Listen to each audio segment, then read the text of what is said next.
Bonjour, suite encore de l'apprentissage de Premiere Pro, Creative Cloud, donc la version 2014 du logiciel.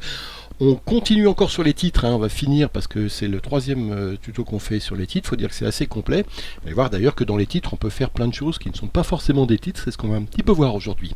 Donc on reprend avec une fenêtre de titre ouverte, là, ici, vous vous souvenez que pour faire un texte, ici, on appuie sur texte, et puis ici, hop, voilà, à part qu'ici, il faut que je vais remettre comme ça et que voilà, j'ai ma police ici. Vous allez voir que maintenant on peut faire aussi bien d'autres choses que de mettre des titres. On peut notamment, regardez ici, créer un rectangle. Alors si je suis sur ce style là, ça va me créer un rectangle avec ce style là, parce que ce rectangle en fait il va faire exactement comme si c'était un titre.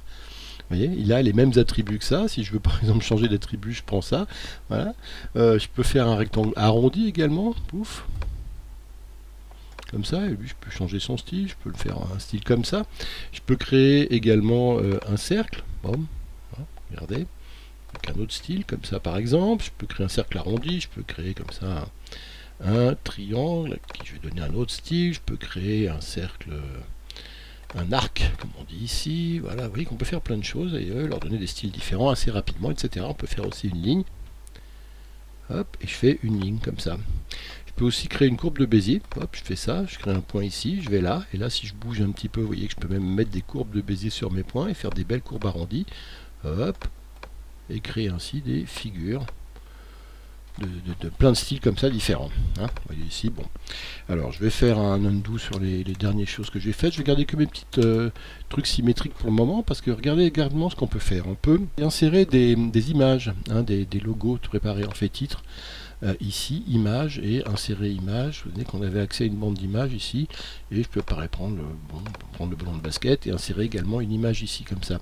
Je peux la redimensionner en tirant dessus comme ça, mais vous voyez, je ne respecte pas les proportions d'origine. Si je veux les respecter, il faut que je sois sur la touche maj en même temps, et là je le grossis en respectant les proportions. Mais si je n'ai pas respecté et que je l'ai agrandi comme ça, je peux toujours après m'en arranger en faisant titre, image et rétablir soit la taille originale de l'image, soit le rapport longueur sur hauteur de l'image. Hop, là j'ai gardé l'agrandissement, mais j'ai gardé le ratio également. Et puis par contre, si je veux revenir à l'image telle qu'elle était au départ, je rétablis la taille de l'image et je retrouve mon image ici. Je vais faire un undo parce que c'était mieux un petit peu plus gros. Autre chose, regardez ici, si je superpose mes différents truc ici, comment je définis l'ordre dans lequel les différentes couches vont apparaître. Alors c'est pas compliqué, il y a une série de mots clés, ou alors on va dans titre et on va dans disposition ici, et par exemple ça c'est pour le moment c'est en avant-plan, le ballon de basket. Si je veux le mettre derrière, je le mets soit en arrière-plan, c'est-à-dire le dernier des plans ici, soit juste un niveau en arrière, et là je recule d'un niveau. Je peux également faire clic droit ici pour faire disposition en arrière. Encore une fois, et si je le fais plusieurs fois, disposition en arrière, voilà, je vais finir par arriver au bout. Alors plus simple, pour le mettre vraiment en arrière-plan, je fais ça. Si je veux le remettre en avant-plan, tout devant, ici je fais disposition avant-plan. Et puis il y a des raccourcis clavier, c'est pour ceux qui sont sur Mac, pomme, maj, dollar, donc pomme, maj, dollar pour le mettre devant, poj, maj, et le petit circonflexe qui est juste à côté, hop, pour le mettre en arrière-plan. Pour ceux qui sont en PC, c'est CTRL au lieu de pomme, donc c'est CTRL maj S pour le mettre devant et CTRL maj circonflexe pour le mettre tout à fait derrière. Ou si je veux faire avancer d'un plan à la fois, je fais juste pomme et dollar, ou pomme circonflexe pour le faire avancer d'un plan. Regardez, hop, pomme, pam pam pam pam pam, je le fais avancer d'un plan, je le fais reculer maintenant, un plan, deux plans, trois plans, et là il est en arrière-plan complètement. Voilà, je le fais re-avancer, plan par plan.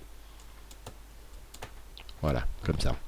Et pour ceux qui sont en PC, bien sûr, au lieu de pomme, c'est CTRL dollar ou CTRL circonflexe pour faire reculer. Ici, CTRL dollar pour le refaire avancer. Voilà. Pour centrer une image, alors là, on va faire différemment. On va reprendre une image. Alors, attendez, on va dans titre, image, et je vais insérer une image de pellicule. Je sais qu'il y en a une quelque part. Où qu'est-ce qu'on pourrait prendre? Ou le panneau stop ici. On prend le panneau stop.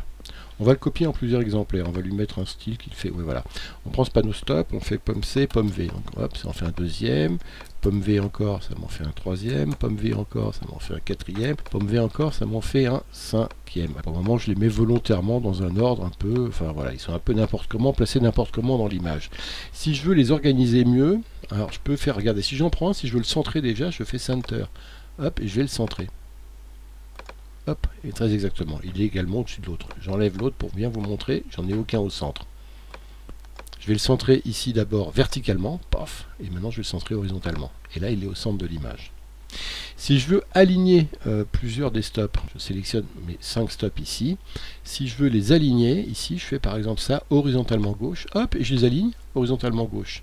Maintenant, ils ne sont pas tout à fait dans le bon ordre. Si je veux les faire distribuer dans un ordre comme ça, je fais ensuite, hop, regardez. Je les ai distribués à la verticale ici. Vous voyez qu'on peut arranger les objets ici comme ça, automatiquement en utilisant les fonctions centrer, aligner et distribuer. Dernière des choses qu'on va voir aujourd'hui, c'est qu'on peut aussi faire des textes verticaux. Regardez l'outil texte là. Si je prends celui-là d'outil texte vertical, je viens ici et je fais hop, un texte vertical, Camergaz. Alors je vais le transformer également comme ça, et puis je vais le repositionner. Voilà, d'ailleurs j'ai fait une faute dedans, je m'aperçois, donc il faut que j'enlève une lettre. Camergaz, et si je veux le redimensionner, je fais hop, comme ça. Et donc ici j'ai un beau texte vertical que je vais repositionner comme ça. Il y a encore mieux, hein, j'enlève ce texte vertical, je vais même enlever l'horizontal, je vais même enlever tout ça. Et vous allez voir ce qu'on peut également faire, c'est faire suivre un chemin au texte. Regardez, je crée ici, j'appuie sur texte curviligne ici, et je crée une courbe. Alors hop, ici, si j'appuie en plus un petit peu pour lui donner de la rondeur, je laisse appuyer et j'enclenche les poignées de Bézier. Alors voilà, ça, il suffit de laisser appuyer sur le point un moment et les poignées de Bézier arrivent, et j'ai un texte curviligne comme ça. Et maintenant, je vais écrire un texte, je fais cheminée. Ouais, j'ai mis un peu beaucoup de C, hein, mais voilà, on dit tout. Cheminée d'extraction du gaz. Voilà. Et vous voyez comment je remplis un petit peu mon texte comme ça. Je peux faire la même chose hein, si j'enlève ce texte horizontal. Donc, je vais faire la même chose en vertical. Regardez, je fais un outil comme ça et je fais hop, hop, hop. Hop, voilà, j'écris un petit texte et là j'écris bonjour tout le monde. Voilà. Et voilà, ça suit un petit peu la courbe comme ça. Vous voyez, on peut aussi rétrécir la police également si je veux m'amuser à en mettre un peu plus. Bonjour tout le monde. Hein, je continue comme ça. Tout le monde. Et si je veux que tout rentre, il faut que je descende un petit peu les caractères. Et là, vous voyez, bonjour tout le monde, ça vient. Je peux aussi changer les points de place, hein, comme ça. Changer également les poignées, m'amuser à redonner une autre configuration à ma forme, tout ça. Vous voyez ce qu'on peut faire, il y a énormément de choses qu'on peut faire hein, dans un texte. Hein. On peut y compris partir de zéro, non pas faire un titre derrière, mais partir de zéro, mettre ici un arrière-plan, au lieu que ce soit ça, c'est prendre une texture ici. Alors je rentre ici comme ça, on choisit une texture par exemple comme ça, ici je fais ouvrir. Vous voyez, on peut s'amuser à créer un habillage de A à Z, hein, en même temps, maintenant aussi j'ai envie de mettre un petit rectangle, et si je fais un petit rectangle, et ce rectangle je vais lui donner ce look là, je vais lui mettre, maintenant je vais supprimer le fond ici, hop. Donc tout ça pour vous dire qu'avec la fenêtre de titre, on peut s'amuser à faire à peu près ce qu'on veut en termes de création d'images, d'habillage, de choses comme ça, et ensuite on peut enlever les choses, les remettre, les recouper, faire des textes, pas des textes, faire des lignes, faire des dessins, utiliser ce qu'on a.